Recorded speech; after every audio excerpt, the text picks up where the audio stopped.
요한일서 5장 우리 1절부터 6절까지 먼저 한 목소리로 같이 읽겠습니다.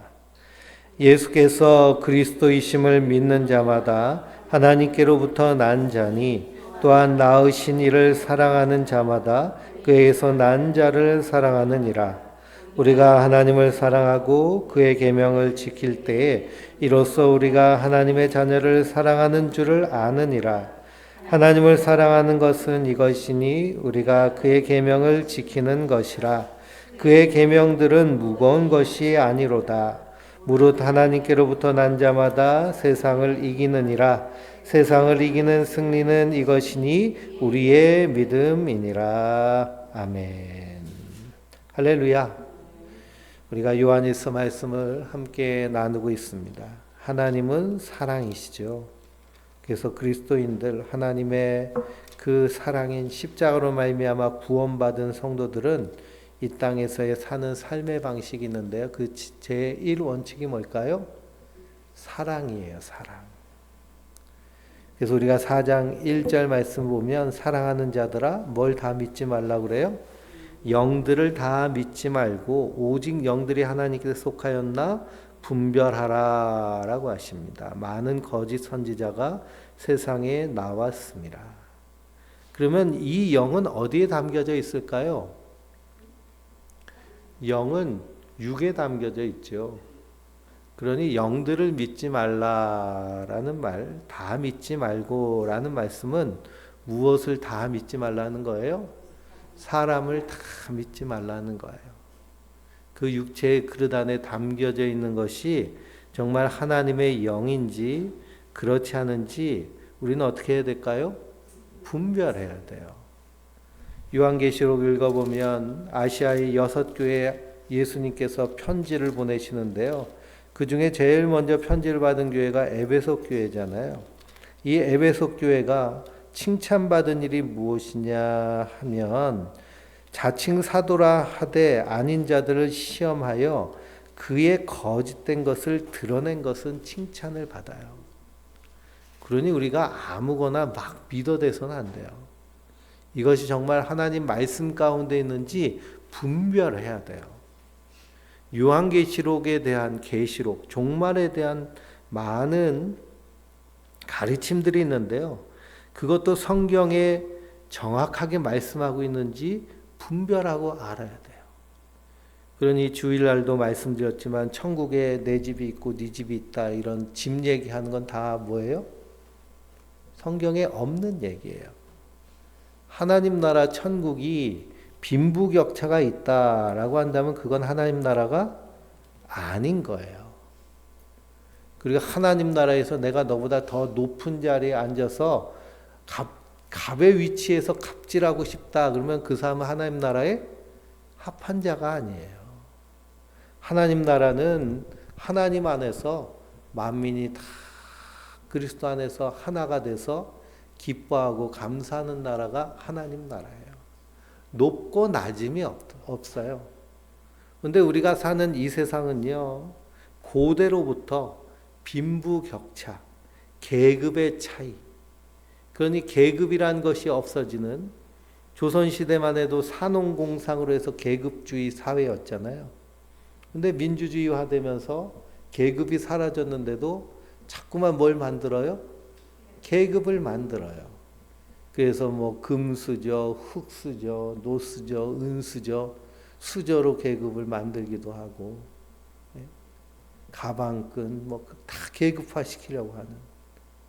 왜 그렇게 계급화시키려고 할까요? 내가 하나님 되려고 하는, 내가 높아지려고 하는 죄성이 가득 차 있기 때문에 세상은 그렇습니다. 선악과를 따먹은 인간은요, 다 거기서 계급에서 높아지려고 해요. 그러니 3명만 모여도요, 회장, 부회장, 총무를 뽑잖아요. 3명 모이면 회장, 부회장, 총무를 뽑아요. 대한민국 특히 그렇죠. 그래서 뭐 동창회 모임하고 그러면 꼭 뭘 뽑아요? 회장도 뽑고 부회장도 뽑고 총무 뽑고 3명 모이는데도 그렇게 감투 쓰는 것을 좋아합니다.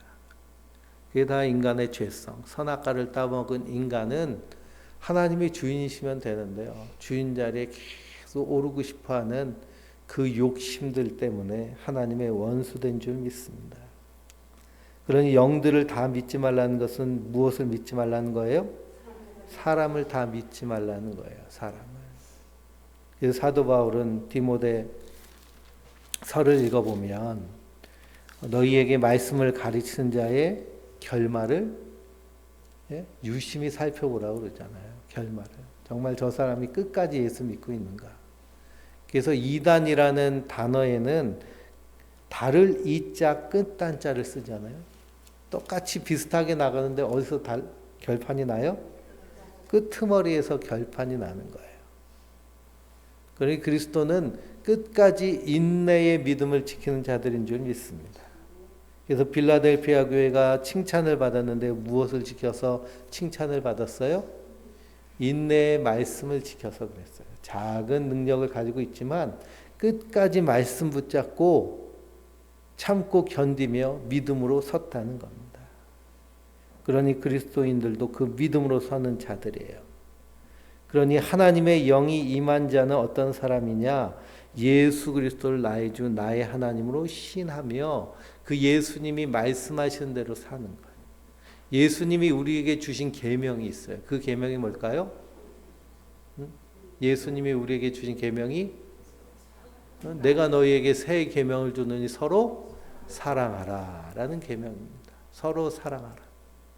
그러니 우리 인생에서의 가장 나의 사는 목적이 뭐가 되어야 될까요? 사랑이 돼야 되는 거예요. 내가 일하는 목적도 사랑하기 위해서. 내가 숨쉬는 목적도 사랑하기 위해서. 모든 삶의 원동력이 바로 이 사랑이 돼야 될 줄 믿습니다.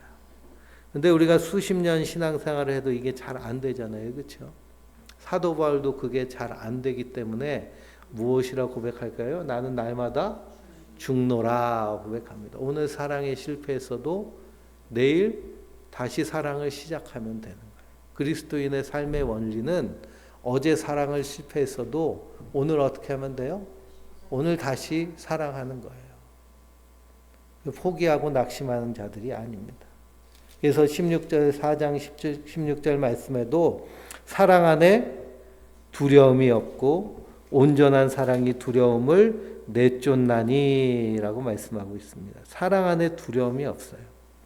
그러니 요한계시록의 말씀에 종말에 대한 이야기가 나와도 그리스도 안에 있는 자들에겐 결코 정죄함이 없나니 성령의 생명의 법이 죄와 사망에서 우리를 해방시키셨다고 말씀하셨잖아요. 그러니 그리스도 안에서 우리는 두렵지 않은 거예요. 우리는 약하나 주 예수는 강하기 때문에 그분이 우리를 깨끗게 하여 주셨기 때문에 그러므로 오늘 실패했어도 내일 사랑하는 자들이 성도들인 줄 믿습니다. 오늘 5장 1절 말씀을 보니 예수께서 그리스도이심을 믿는 자마다 라고 말씀하고 있어요. 예수께서 그리스도이심을 믿는 자마다 어디서 난 자예요? 하나님께로부터 난 자니. 이 말씀은 어디에도 나와 있을까요?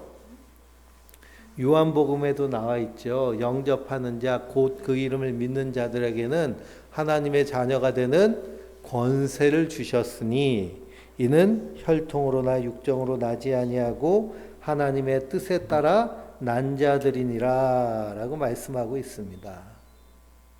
그 말씀과 동일한 말씀이에요. 예수님을 그리스도로 믿는 실력도 우리에게는 있는 것이 아니에요. 하나님이 선물로 주셔야 돼요.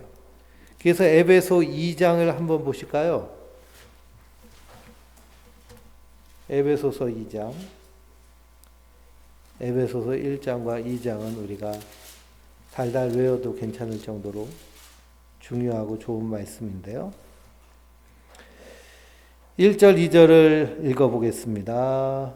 그는 허물과 죄로 죽었던 너희를 살리셨도다. 그때 너희는 그 가운데서 행하여 이 세상 풍조를 따르고 공중의 권세를 잡은 자를 따랐으니 곧 지금 불순종의 아들들 가운데서 역사하는 영이라. 3절부터 또 읽어볼까요? 전에는 우리도 다 그 가운데서 우리 육체의 욕심을 따라 지내며 육체와 마음이 원하는 것을 하여 다른 이들과 같이 본질상 진노의 자녀이었더니 그랬습니다. 그래 우리는 다 이 땅에 태어날 때 하나님 보시기에 어떤 존재예요? 본질상 진노의 자녀였어요. 그런데 4절 긍휼이 풍성하신 하나님이 우리를 사랑하신 그 사랑으로 인하여 허물로 죽은 우리를 그리스도와 함께 살리셨고 너희는 은혜로 구원을 받은 것이라. 또 함께 일으키사 그리스도 예수 안에서 함께 하늘에 앉히시니 이는 그리스도 안에서 우리에게 자비하심으로써 그 은혜의 지극히 풍성함을 오는 여러 세대에 나타내려 하심이라 그랬습니다. 그래 우리는 본질상 진노의 자녀였는데 누가 우리를 살리셨어요? 예? 그리스도께서 우리를 살리셨어요. 근데 이 우리를 살리신 것은 우리의 실력, 우리의 노력으로 된 것이 아니라 은혜로 구원받은 것이라 라고 말씀하고 있어요. 그래서 8절에 뭐라고 말씀하시나요? 너희는 그 은혜에 의하여 믿음으로 말미암아 구원을 받았으니 이는 너희에게서 난 것이 아니요 하나님의 선물이라 라고 말씀하셨습니다. 그러니 예수께서 그리스도이심을 믿는 자, 우리 안에 이 믿음이 있다라고 하면 우리는 뭘 받은 자들이에요? 선물로 받은 자들이에요. 이 은혜를. 그리고 이 은혜라는 것은 하나님이 전적인 선행적 은총으로 말미암아 우리에게 주어 주신 것인 줄 믿습니다. 그러니까 우리는 확신해야 돼요. 내가 이 예수를 믿는 믿음은 누가 주신 거예요? 하나님이 선물로 주신 거예요.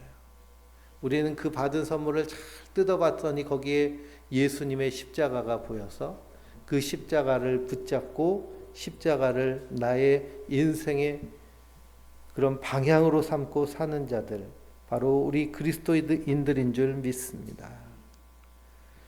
그러니 하나님께로부터 난 자들이에요.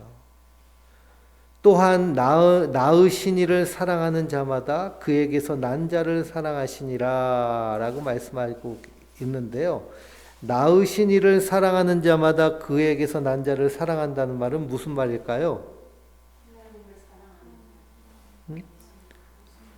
우리가 하나님의 사랑, 은혜로 말미암아 구원을 받았잖아요.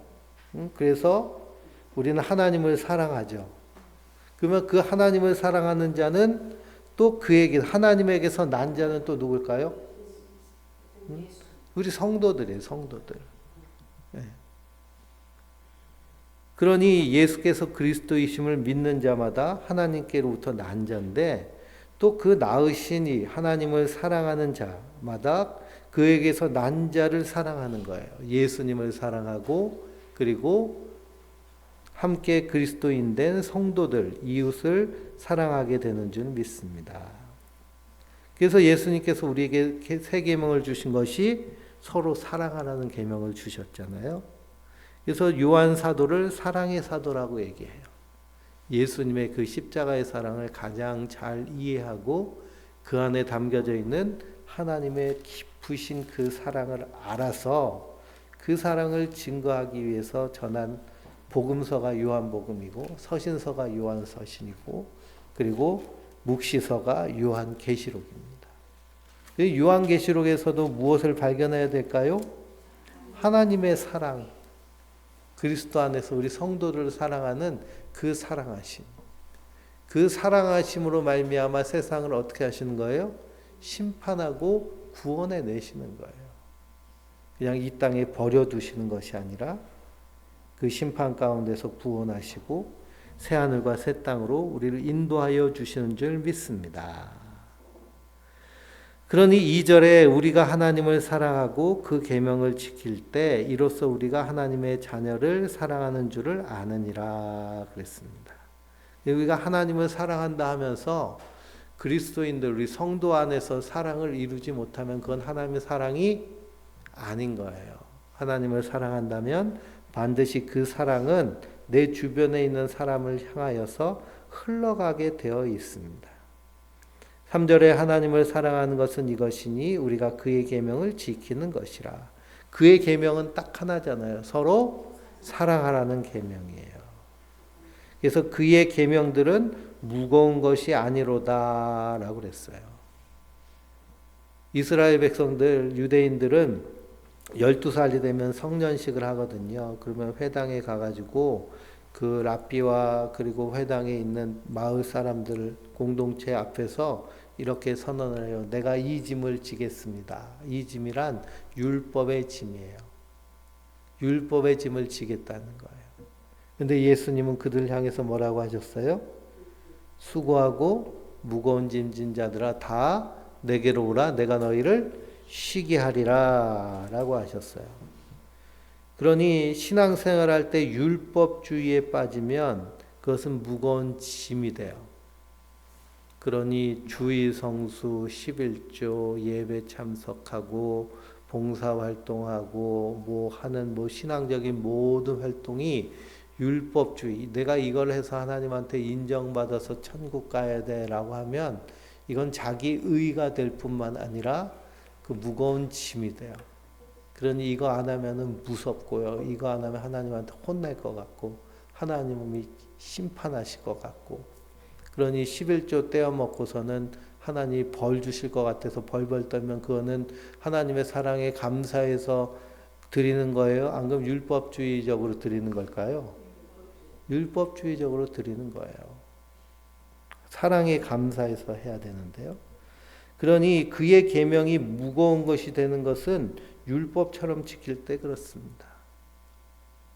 그러니 율법주의에 빠지면 거긴 기쁨과 감사가 사라져요. 자기의 자기 공로를 드러내야 되기 때문에. 그러니 예수님이 공생의 기간 동안 기적과 능력과 표적, 병자들을 고치시고 하실 때 주로 언제 하셨을까요? 안식일 날 하셨어요. 안식일 날. 성경을 보면 꼭 안식일 날 하셨다는 기억이 있어요. 안식일 날. 그 왜 안식일 날 하셨을까요? 안식일 날 참 안식을 주는 분이 누구인지를 보여주시기 위해서 안식일 날 그런 기적과 능력과 표적을 행하셨어요. 근데 유대인들은 그 기적, 능력, 표적을 보면 어떻게 했을까요? 예수님한테 시비 걸었잖아요. 정죄하고 안식일을 어긴다고. 우리가 안식일 날 예수님이 맹인을 고쳐주셔서 보게 되고 그리고 걷지 못하는 사람이 걷게 되고 하는 일을 보면 이건 축하할 일일까요? 안 그러면 비난해야 될 일일까요? 축하할 일이잖아요. 그렇죠? 근데 유대인들은 뭐 하고 있어요? 비난해요. 왜 그러냐? 그들의 신앙의 태도가 율법주의이기 때문에 그래요. 우리가 율법주의 신앙에 빠지면요. 시비와 다툼이 반드시 있습니다. 경쟁하게 돼요. 그래서 남이 나보다 더 열심히 하는 꼴을 못 보는 거죠. 누가 열심히 신앙생활을 하면 뭐 거기에 이 말 저 말 붙여대면서요. 말하기 시작합니다. 그건 신앙생활이 아니죠. 그러니 그의 계명은 무거운 것이 아니에요. 우리가 자녀들을 사랑할 때요. 자녀들을 사랑할 때 자녀들에게 어떤 것을 할 때 사랑하는 마음으로 하면 그건 힘들지 않잖아요. 그렇죠? 자녀들한테 뭔가 하는데 갓난아기를 돌보는데 그 힘들어도 힘들다고 하지 않아요. 내 자녀이기 때문에 사랑하기 때문에. 우리가 하나님의 사랑, 예수님의 십자가의 사랑에 풍성하게 젖어들어서 감사하며 기뻐하며 할 때 그 예수님 우리에게 주신 서로 사랑하라는 계명은 무거운 것이 아니에요. 오히려 더 기쁘고 보람차고 감사한 일이 되죠. 근데 율법으로 할 때 어떻게 될까요? 율법으로 할 때 이게 무거운 거예요. 하기 싫은 거예요. 그래서 4절에 무릇 하나님께로부터 난 자마다 세상을 이기었느니라. 세상을 이기는 승리는 이것이니 우리의 믿음이니라 라고 말씀하고 있습니다. 그러면 세상을 이기는 것은 무엇을 의미할까요? 세상을 이기는 건 뭘까요? 세상을 이긴 것, 우리가 세상에 사는데요. 세상에서 세상을 이기는 것은 세상적 가치로는 어떤 걸까요? 남들보다 높아지고 남들보다 부자가 되고 남들보다 잘 먹고 잘 살고 사람들에게 존경받고 이런 것을 세상을 이긴다고 말합니다. 그러나 성경에서 말하는 세상을 이기는 것은 세상이 말하는 것에 따라 살지 않고 하나님이 말씀하신 것에 따라 사는 것. 이것이 세상을 이기는 거예요. 이 세상이 말하는 인생관, 가치관, 세계관. 너는 고향 친척 아비 집을 떠나서 내가 명하는 땅으로 가라라고 하신 이 의미 안에는 이 세 가지가 담겨져 있는 것인데요. 그러니 하나님이 말씀하신 인생관, 우리 인생은 누가 주인이세요? 하나님이 주인이세요. 내가 주인이 아니라. 그리고 이 땅에서 잠깐 살다 하나님께로 돌아가는 나그네예요. 그리고 이런 분명한 가치관을 가지고 사는 거예요. 그러면 하루하루의 삶이 어떤 삶일까요? 응? 그럼요. 즐겁고 감사하고 환희에 찬 삶. 아침에 일어나셔서 눈 뜨냐마다 하늘문이 열렸구나. 이렇게 제가 주일날 그렇게 하자고 말씀드렸는데 하셨나요? 네, 하늘문이 열렸구나. 오늘 하루 내가 숨쉬고 눈 뜬 게 기적이라고 생각해 본 적 없으시죠? 네. 하루하루 사는 게요, 기적과 같은 일이에요. 그래서 내일을 살고 싶은데 살지 못하는 사람도 많아요. 그 연말이 되면 꼭 그 말기 암 환자들 투병하는 그 모습들 보여주는데요. 그런 걸 다큐멘터리 보면 어떤 젊은 엄마는 아이가 유치원 이제 8살 돼서 이제 내년에 초등학교를 가는데, 그래서 초등학교를 가가지고 가방이랑 옷이랑 다 준비를 해줬어요. 그리고 그 엄마의 가장 큰 기도 제목은 뭐냐 하면 초등학교 입학식 때 가보는 거예요. 근데 초등학교 입학식을 가지 못했어요, 그 엄마는. 그래서 날마다 내가 눈 뜨고 호흡하는 것이 기적과 같은 일이다라고 사실 우리 존재 자체에 대해서 감사해야 되거든요. 성경은 그렇게 말씀하고 있잖아요. 우리가 들의 풀과 같고, 그리고 풀에 핀 꽃, 들에 핀 꽃과 같은 인생, 언제 시들어 말라 없어질지 모르는 그런 존재인데, 오늘을 살게 해주셨으니 감사, 기쁨. 그리고 오늘 하늘문이 활짝 열렸으니 그 풍성한 하늘문에서 내려오는 그 사랑을 받아 누리고 우리도 사랑하는 거죠. 이것이 바로 하나님 말씀하시는 인생관, 나에 대한 가치. 나의 값은 얼마예요? 예수님의 피값이잖아요. 예수님의 피값. 예수님의 피는 하나님이 사람이 돼서 이 땅에 오셔서 우리 허물과 죄를 값을 치르기 위해서 흘리신 피잖아요. 그래서 값을 매길 수가 없어요. 그 나라는 존재는 값을 매길 수 있어요, 없어요? 없어요. 엄청나게 비싼 값이잖아요. 그러면 그 값을 내가 정말 그 가치 있게 나를 느끼고 나를 대하고 있는가? 이게 가치관의 문제이죠.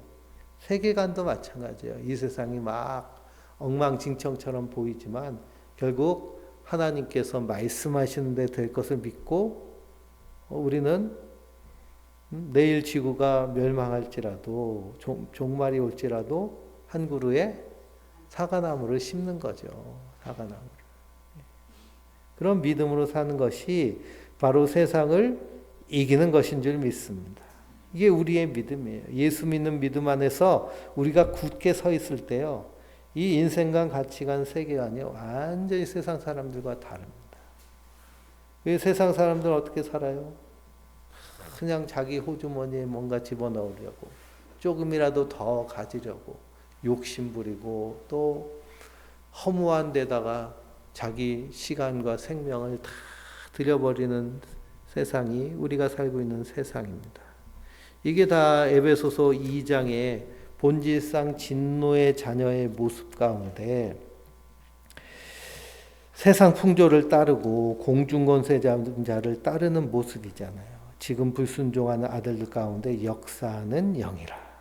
그러니 다 마귀의 종이 돼서 사망의 그늘 아래 앉아 죽을 것이 두려워하는 삶을 사는 그 세상 가운데 그리스도인들은 이 땅에서 소망 중에 믿음으로 승리하는 자들인 줄 믿습니다.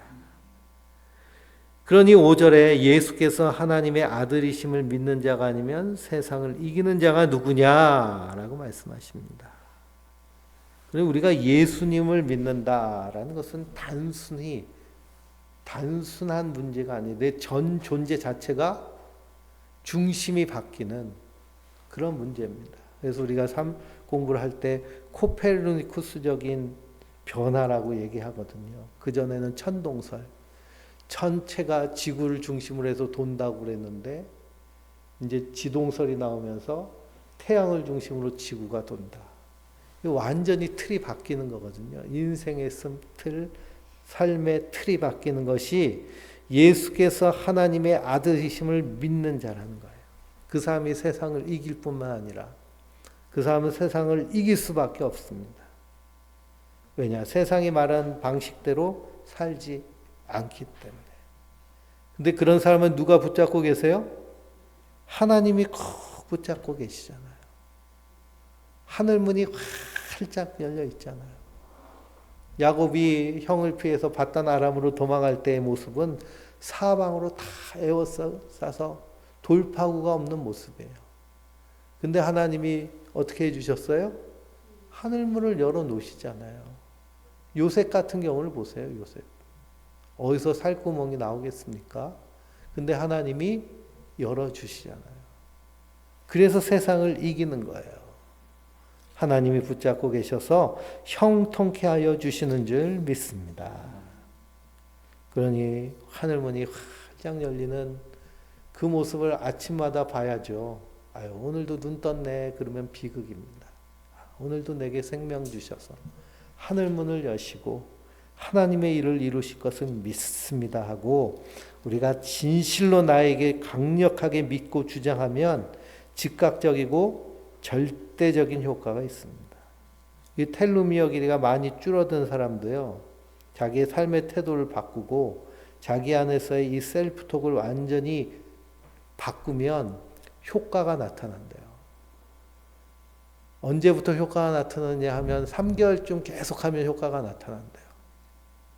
그러니 그 엘리자베스 블랙번 교수가 얼마나 집요하게 연구를 많이 했는지요. 그래서 노벨상을 탔겠지만 그 유전자 끝에 붙어 있는 텔로미어는 보이지도 않잖아요. 그렇죠? 그러니 그 전자현미경으로 보면서 계속 연구를 했을 텐데요. 3개월만 해도 바뀐다는 겁니다. 그러니까 즉각적이고 절대적인 효과가 있는 거죠. 하나님의 사람들은 날마다의 삶 가운데 이 은혜를 받아 누려야겠습니다. 6절에 보니 이는 물과 피로 임하신 이시니 곧 예수 그리스도시라. 물로만 아니요 물과 피로 임하셨고 증언하는 이는 성령이시니 성령은 진리니라. 증언하는 이가 셋이니 성령과 물과 피라. 또한 이 셋은 합하여 하나이니라. 만일 우리가 사람들의 증언을 받을진대 하나님의 증거는 더욱 크도다. 하나님의 증거는 이것이니 그의 아들에 대하여 증언하신 것이니라 그랬습니다. 그러니 예수님이 하나님의 아들이심을 믿는 자는 세상을 이기는 자인데요. 하나님의 아들이심을 증거하는 것이 세 가지가 있어요. 물과 피와 성령님이십니다. 물은 무엇을 의미하느냐 하면 예수님이 요단강에서 세례를 받는 모습을 말씀하고 계세요. 세례를 받고 물 위로 올라오실 때 어떤 일이 일어났을까요? 하늘문이 열리고, 하늘문이 열리는 게 중요해요. 그냥 비둘기가 내려온 게 아니라 하늘문이 열리고 하늘에서 소리가 나서 성령과 같이 비둘기같이 임하시며 하늘문이 열리고 하늘에서 소리가 나서 이는 내 사랑하는 자요 내 기뻐하는 자라라는 음성이 납니다. 이것이 증거가 돼요. 두 번째는 피입니다. 피는 십자가에서 흘리신 그 보혈을 의미하는 거죠. 그 예수님의 십자가를 바라보며 그 형벌을 집행했던 백부장이 뭐라고 그래요? 이는 진실로 하나님의 아들이로다 라고 고백합니다. 그 피. 그리고 성령님이 우리의 증인이 되시는데요. 성령님이 먼저 오셔야 물로 세례를 받으신 의미와 피 흘리시는 의미를 알고 믿게 되는 거예요.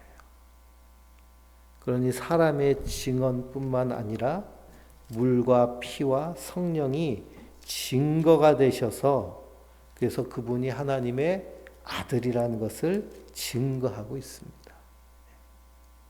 그분이 하나님의 아들이라는 것을. 그래서 로마서 1장 2절 4절을 읽어볼까요? 로마서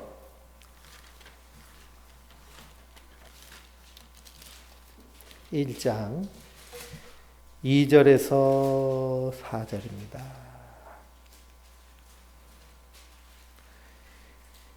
이 복음은 하나님이 선지자들 통하여 그의 아들에 관하여 성경에 미리 약속하신 것이라. 그의 아들에 관하여 말하면 육신으로는 다윗의 혈통에서 나셨고 성경의 영으로는 죽은 자들 가운데서 부활하사 능력으로 하나님의 아들로 선포되셨으니 곧 우리 주 예수 그리스도시니라 라고 말씀하고 있습니다. 그러니 이 예수님은 구약에서 누구를 통해? 선지자들을 통해서 미리 약속하신 것이고요. 그리고 성결의 영으로는 죽은 자들 가운데서 부활하신 능력으로 하나님의 아들로 선포된 거예요. 그분이 그리스도세요. 그의 죽으심과 부활이 예수님이 하나님의 아들이심을 스스로 증거하고 계신 거예요. 요한복음 5장을 한번 보실까요? 요한복음 5장 31절에서 47절.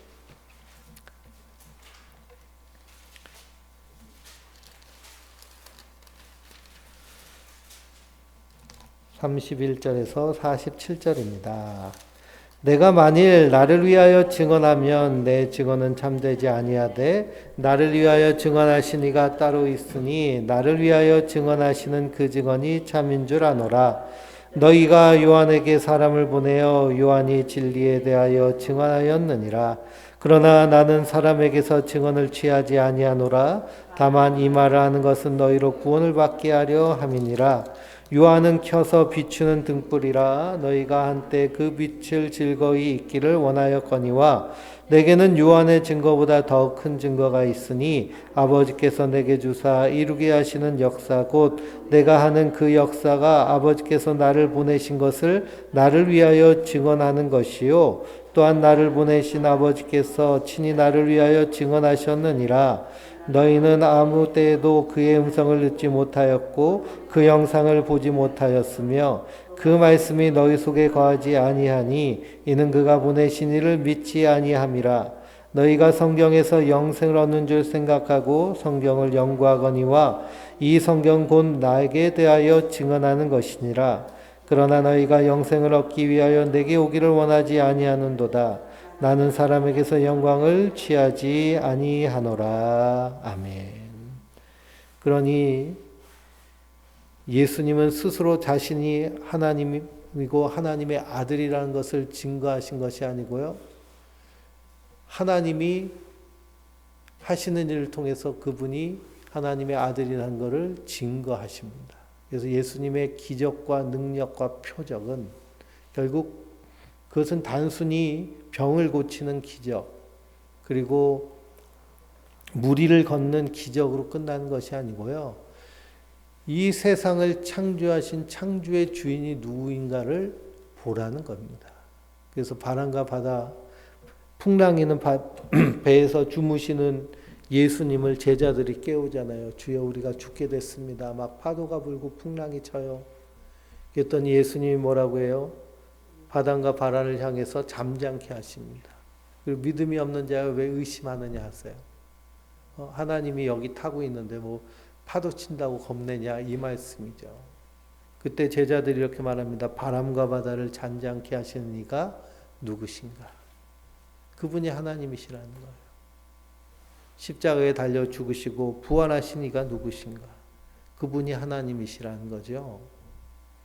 그래서 우리의 믿는 믿음은 이런 분명한 증거와 증언이 있는 줄 믿습니다. 11절부터 10절부터 읽어볼까요? 하나님의 아들을 믿는 자는 자기 안에 증거가 있고 하나님을 믿지 아니한 자는 하나님을 거짓말하는 자로 만드나니 이는 아버지께서 그 아들에 대하여 증거하신 증거를 믿지 아니하였습니다. 또 증거는 이것이니 하나님이 우리에게 영생을 주신 것과 이 생명이 그의 아들 안에 있는 그것이니라. 아들이 있는 자에게는 생명이 있고 하나님의 아들이 없는 자에게는 생명이 없느니라. 아멘. 그러니 아들을 믿는 자들의 안에는 무엇이 있어요? 증거가 있고요. 생명이 있고 영생이 있습니다. 그래서 우리 신앙생활 가운데 반드시 하나님 살아계시고 우리를 인도하시고 이끄시는 증거를 보게 돼요. 그게 바로 체험이고요. 그게 바로 우리 신앙생활에서 오는 경험입니다. 그래서 그것이 믿음의 신비이고요. 기독교의 신비예요. 기독교에는 반드시 신비적으로 역사하시는 하나님의 인도하심과 섭리적 인도하심이 있어요. 사람의 말로는 표현할 수 없는, 증언할 수 없는 그런 일들이 있습니다. 근데 신비주의자들이 그 신비로운 것만 쫓아다니면서 그 현상에만 집중하다가 결국에는 그 기독교의 신비까지도 부인할 지경에 와 있는데요. 그러나 하나님 살아계시기 때문에 우리의 삶 가운데 반드시 역사하여 주시는 줄 믿습니다. 그래서 사도 바울도 내 안에 뭐가 있다고 고백을 해요? 그리스도의 흔적, 예수의 흔적이 있다고 얘기하잖아요. 스티그마. 우리 안에도 그런 흔적들을 날마다 확인하고 그 안에서 믿음으로 굳게 서야겠습니다. 우리 13절 먼저 읽어볼까요? 내가 하나님의 아들의 이름을 믿는 너희에게 이것을 쓰는 것은 너희로 하여금 너희에게 영생이 있음을 알게 하려 함이라 그랬습니다. 그러니 요한 서신을 쓰는 목적에 대해서 말씀하고 있어요. 하나님의 아들을 예수님을 믿는 자들이에요. 이 서신을 읽는 자들. 근데 그 안에 우리 뭐가 있음을 더 분명하게 하기 위해서 영생이 있음을 알게 하기 위해서 그런 거예요. 우리는 복음을 듣고 날마다 들어야 될 줄 믿습니다. 요한복음서에서는 또 요한 사도가 요한복음을 쓴 이유에 대해 나오는데요. 20장 30절 31절 보실까요? 요한복음 20장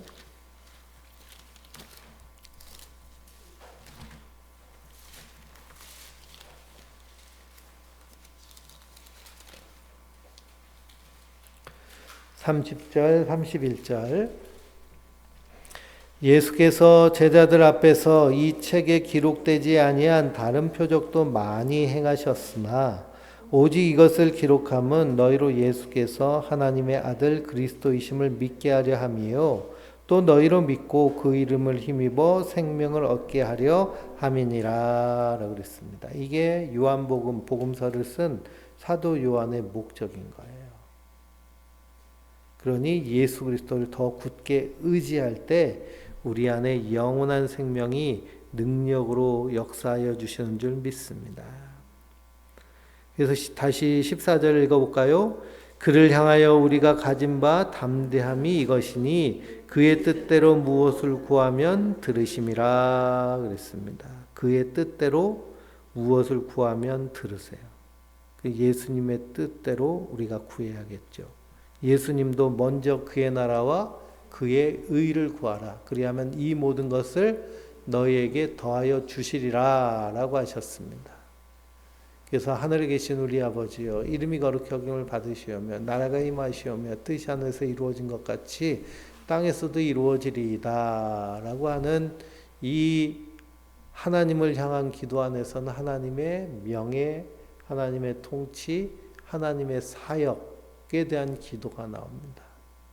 그리고 오늘날 우리에게 일용할 양식을 주옵시고 우리가 우리에게 죄 지은 자를 사하여 준 자마다 우리 죄를 사하여 주시옵고 우리 시험에 들게 하지 마시오며 다만 악에서 구하시옵소서 하는 이 우리 자신을 향한 기도 부분에서는 그리스도인의 생활 방식 그리고 관계를 위한 기도, 영적 전투를 위한 기도가 나옵니다. 그러니 우리가 담대하게 구할 때 하나님의 명예 통치 사역을 위해 근데 하나님 오늘 하루도 하나님의 이름 높여드린 자 되게 해주세요. 하나님 우리 자녀들이 하나님의 이름을 높여드린 자 되게 해주세요. 그렇게 기도하라는 말씀이에요. 그러면 하나님이 들으신다는 거예요. 우리의 기도가 기복적으로만 흘러가는 것이 아니고요. 이런 예수님이 가르쳐 주신 이 6가지의 기도의 원리에 따라서 기도할 때 우리 안에서 풍성하게 이루어지는 줄 믿습니다. 15절을 같이 읽어볼까요?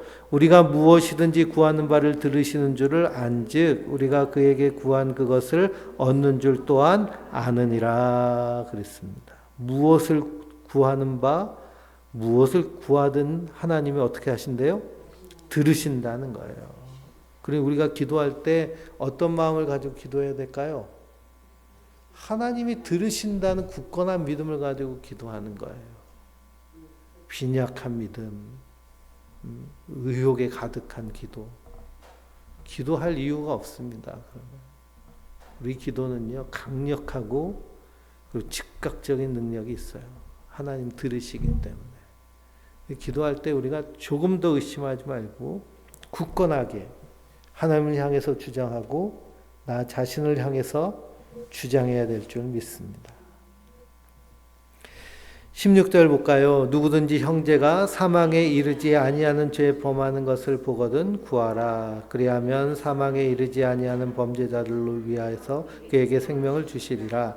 사망에 이르는 죄가 있으니 이에 관하여 나는 구하라 하지 않노라 그랬습니다. 그럼 사망에 이르게 하는 죄는 뭘까요?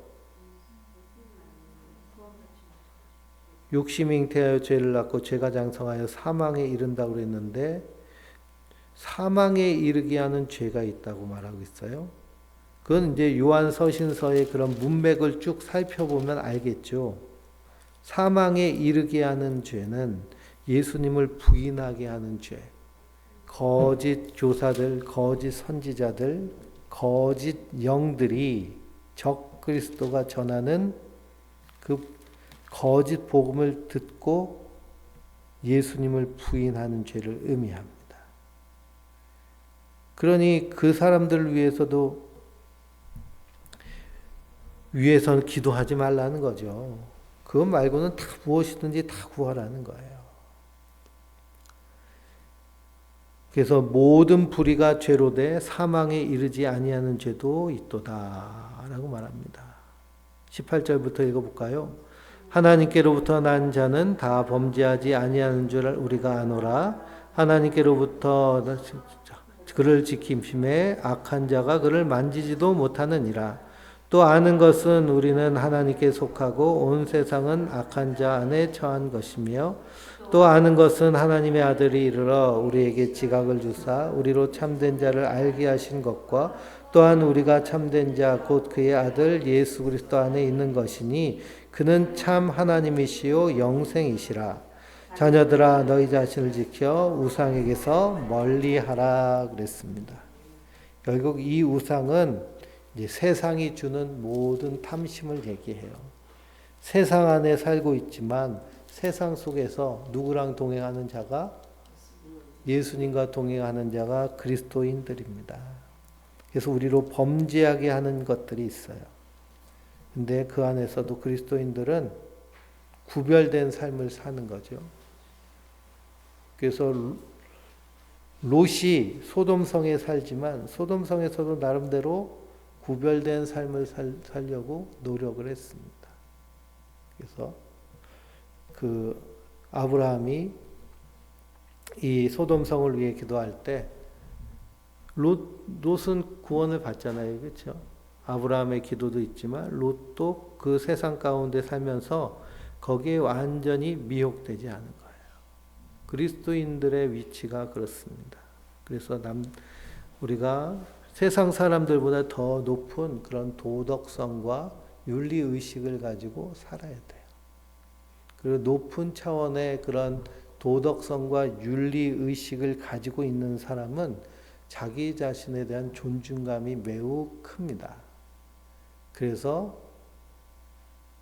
자기 안에서의 이 존중감 때문에 자기 안에 있는 셀프톡이라든지 텔로미어 길이도 건강하게 잘 유지된다고 그래요. 과학자들이 연구해서 발견한 겁니다. 그러니까 예수 믿는다고 막 살면 안 되겠죠. 그렇죠?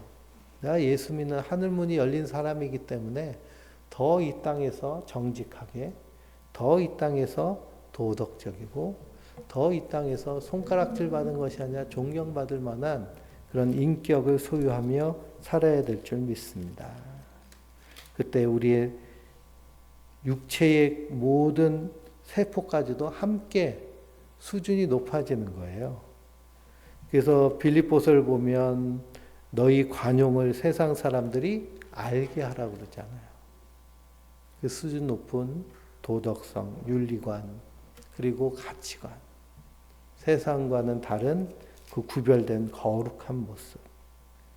그래서 우리가 다 그리스도 안에서 하나님이 우리를 거듭나게 하신 은혜를 받은 자들인 줄 믿습니다. 그 큰 풍성한 은혜를 붙잡고 날마다의 삶 가운데 하늘문을 활짝 열고 풍성하게 승리하는 우리 성도님들 되시길 주님의 이름으로 축원드립니다.